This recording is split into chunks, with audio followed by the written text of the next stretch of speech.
Hey everyone, and welcome back to another episode of the Hyfi Preschool and Kids Weekly Training Podcast. My name is Kayla, and I am joined by your friends and mine, Isaac and Crystal. If you've been following along with us, you know that we are diving deep this July as we are talking about how I am broken. Now, if you are a preschool leader, you will absolutely want to go check out the preschool podcast on this session.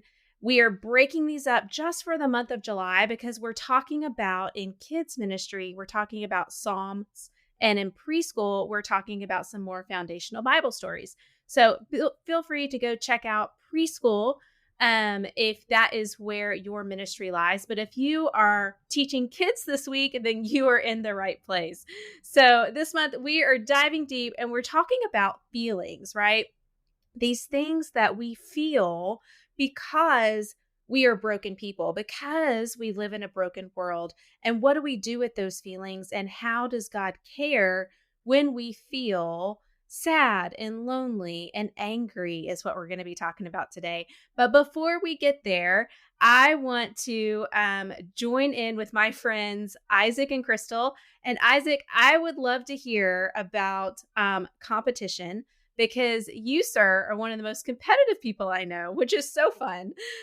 We all know that the Olympics start this Friday, and we're so pumped about that. But tell us a little bit, Crystal, Isaac, how competitive are you? Tell us a little story about any kind of competition that you've had. Oh, no. All right. So Kayla is not incorrect. I am a pretty competitive person. Like, when it comes to pretty much anything, I can make it a competition. If you're wrapping presents, I want to wrap them faster than you. If we're putting away dishes, I want to put more dishes away than you. Like, I am a very competitive person. I think it came from, I grew up in a household where we all did athletic things. And one of my sisters actually trained for the Olympics 8 years ago. So being in that family and having those people around me, I definitely a competitive person. And, once or twice, only once or twice, I'm sure, I've gotten a little angry because of how competitive I've gotten. Maybe I've lost. And actually this last weekend, I might have been a little too competitive. I missed a putt. I would have won first in the disc golf league that I'm in.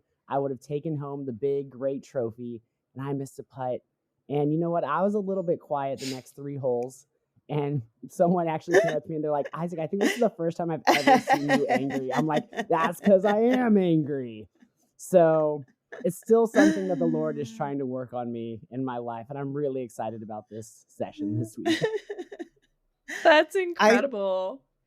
Isaac, I might be the complete opposite of you. I feel like I am just not very competitive. I am can't we all just have fun? No. I want, if I'm with a group of people, I want to encourage everybody to do our best. And I want to encourage us to win. But if we don't, I'm like, let's cheer for the people who won. That's great. When I play games like, say, Ticket to Ride or Settlers of Catan, I know I'm not going to win, and I just have fun playing. I just enjoy being there. But maybe the one thing that gets me competitive is some kind of word game like Bananagrams. I love Bananagrams, but I will only play with people that I know I can beat, because that is the one game that will make me angry if somebody beats me. I have a friend named Sierra. She actually lives in Nashville with you guys, and I refuse to play Bananagrams with her because she's too good. And I find myself getting so angry that she is so much better than me. So that is my one exception to where I am competitive, is Bananagrams. That is so funny. I feel like I am a quiet competitive person, where you might not think that I'm super competitive, but when it comes to games, I want to win. And I mostly see that come out with, similarly, Crystal, I have a great friend of mine, and once a year we take a trip to Florida, and it's just so much fun, and we play games and just hang out. And she is also very competitive, but she is competitive and beats me every time at every game. And I just get so frustrated and find myself getting angry. And I'm like, calm down. It's a game. It'll It's be fine. It's not a big deal. Oh, that's amazing. So we are going to be talking about anger this Sunday or this Wednesday, and really looking into, what makes us get angry. When we get angry, what do we do with that? But then also, what does God think about our anger, or when we feel mad or when we feel frustrated? And so this Sunday, Wednesday, we are looking at Psalm 4 about how God cares when we feel mad and when we feel angry. And also, we are responsible for our actions no matter what we're feeling, right? Because we feel certain things because of the brokenness inside of us, that was never meant to be part of God's original creation, right? Loneliness, fear, sadness, anger. These weren't the original feelings and emotions, but because we are broken people, that is what we experience now. And we have to, as followers of Jesus, help understand and regulate and have that emotional intelligence to know what's going on with our emotions and how do we respond with them. And thankfully, the Lord gave us some insight into this a little bit. And so we're going to be looking at Psalm 4. So Crystal, I would love for you to start us off and just help us unpack Psalm 4 a little bit. Why did we choose this Psalm? What is the trajectory of this session? And how are we going to help kids understand and learn that God cares when we feel angry or when we feel mad or when we feel frustrated? So just unpack that a little bit for us. Yeah, it's interesting because when you think about Psalms, and I would even say specifically the Psalms that David wrote, he's angry a lot. And we went with this one specifically, though, because it wasn't just an expression of his anger, but we get to see this moment where he recognizes his anger, but is willing to bring it before the Lord. And especially this line that, we really camp on when it comes to our Bible story, when it's going to come to the make the discovery time, where it is like, be angry, but don't let that anger lead you to sin. And I think that it's important for us to let kids know that we understand that you're angry. However, you are responsible for the actions that come as a result of your anger. Anger is not an excuse for us to use mean words. Anger is not an excuse for us to get physical with someone. Anger is not an excuse for us to gossip or to disobey or to be disrespectful. Anger just it is something, but it is not an excuse. It's never okay. And that's why this psalm, I think, is perfect for kids to know about this brokenness that leads to anger, but also we are responsible for how we respond to it. And so we can choose to either act out of anger, or we can choose to bring that anger to the Lord. And that's really what this psalm says, is like, when you are angry, bring it to the Lord. Do not sin. And so I think that kids are really going to be able to resonate with that. It's not always a truth that we want to hear. I think that they might like some of the other Psalms where David is just like calling down vengeance on his enemies because he's so angry. But that was for David. We can't necessarily claim that for ourselves, but we can definitely understand scripture when it says, be angry, but don't let that anger lead you to sin. Yeah, that's really great. And there's so many just really good nuggets of truth in this Bible story. I know it's a little bit different kind of Bible story than a narrative story that kids are sometimes used to hearing about. But we know that there's so much good, rich truth that are in these Psalms. And in Psalm 4, it talks about when you're angry, don't sin. Instead, think about these things. Be quiet. Put your trust in God. So I love how this psalm gives practical wisdom, not only on what not to do, but what to do instead. Or what to do when you are feeling those things. Yeah. Of recognizing your feelings, naming what it is, and then being able to work through that, trusting in the Lord, remembering how God has been faithful to you, trusting in his control and not your own. So I just love all those practical handles that we're able to give kids in this week specifically with this truth. So Isaac, help us talk about a little bit of the difference between feeling mad and not staying mad, because we know that kids are going to feel mad, adults are going to feel angry. These are normal emotions that we all feel because of our brokenness, but it's important that we don't stay there. Why is that an important distinction, and how can we help kids navigate the differences? For sure. Now, we've already kind of talked about how I'm competitive, and sometimes I can be a little bit dramatic. But one of my tendencies is when I am feeling dramatic, sometimes I tend to wallow a little bit in that dramaticness. So when I feel angry, it's very easy for me to stay angry. It's very easy for it to honestly ruin a day, because I like to just sit in those emotions. But what we are reading here in the Psalm is that when you're angry, do not stay angry. That we should have joy that can only come from God. It's easy for us in our human nature and our brokenness to want to live in that anger, to really absorb that anger. And I really love what our storyteller in our story in the Bible story video says this week, how when most of the time when we feel angry, we want to sin, we want to get revenge, we want to get back at someone, we want to do these things out of our anger. But what God is calling us is to have joy. And in Psalm 4:7, it says, "You have put more joy in my heart than they have when their grain and everything abounds." So we can celebrate that when we have joy in God, we have a great joy. We don't have just a little joy to get us through the day. We don't have just a little bit of happiness, but we have a great joy that can only come from God. So looking at what God's plan is for our lives, looking at how he has saved us from our brokenness, and we don't have to sit in our brokenness, but instead we can celebrate what he's done for us. Amen. Yeah, I love that, because it almost is a bit of a call to action, right? So often we just want to react and we don't want to be proactive when it comes to our emotions and those negative feelings that we are having.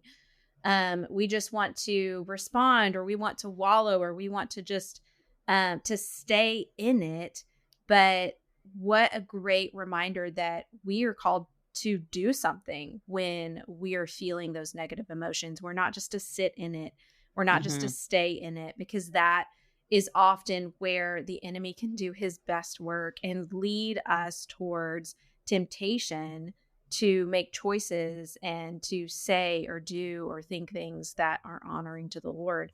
And so when we experience those emotions, there's also a responsibility on our part, not only to recognize what they are, but then how to work through them in the right way that is honoring to the Lord, whether that's confessing, whether that's prayer, whether that's remembering what God has done for us, trusting in the Lord if there's some kind of injustice that is occurring, and trusting his plan and trusting who he is more so than the circumstances around us. So that's really helpful. Thanks, Isaac. All right, last one. We know anger is evident in children, but let's be honest. Anger is also very evident in us. And I'm just thinking about that ministry leader who's just struggling. Like, you are in the middle of teaching the Bible story and you've got two boys who are fighting on this side. You've got a biter on the other side. You've got kids who aren't paying attention. And there's moments of anger, even on a Sunday morning, when we're honest. Like, there are opportunities for anger to really well up inside of us. How can we apply this session to our own hearts if we're finding ourselves growing angry, even while we're serving in kids ministry? How can this session be helpful and invaluable for us? Yeah. I think it's important to recognize that when unresolved anger will lead to bitterness for sure. And I think that we see that in kids ministry when, as a leader, you start dreading a kid coming. Like you see them come through the door and you think, oh no, it's so and so again. Like you're already starting off on a negative foot. And usually that starts with some unresolved anger that you have towards behavior.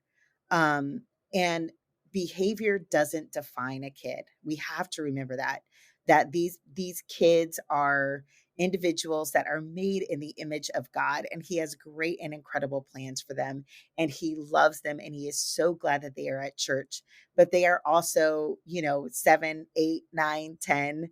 Their brains are not fully formed, and they are going to make choices and say things and do things that we don't necessarily like, that we interpret as disrespectful.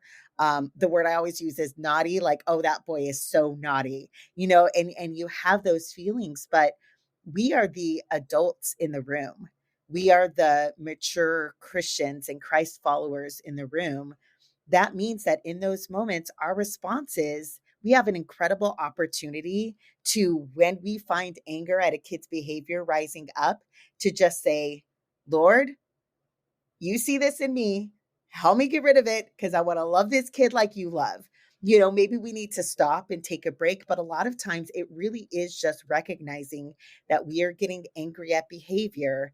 And like we said, anger is normal, but that doesn't give us an excuse to hold on to it, to lash out at a kid, to respond in a sharp, snarky way, or something that is overly punishing or overly disciplinarian. And so recognizing that anger in ourselves, confessing it to the Lord, and then asking for his help of, Lord, would you help me to handle this? Would you help me to see this kid with your eyes? Would you help me to love the kid while also dealing with the behavior in an appropriate way and not letting that anger control us? Because to be honest, and we try really hard in Hyfi not to use should, right? We're not telling you what to do, but we should be able to respond better than a child in those situations. Yeah, we should. We should. We're human and we fail, and there is grace, and we know that too. And so even when we experience those moments of anger or those feelings of anger, it's so good to be able to to pause, to ask ourselves questions. Why am I feeling this way? What's the root of this? What's behind this?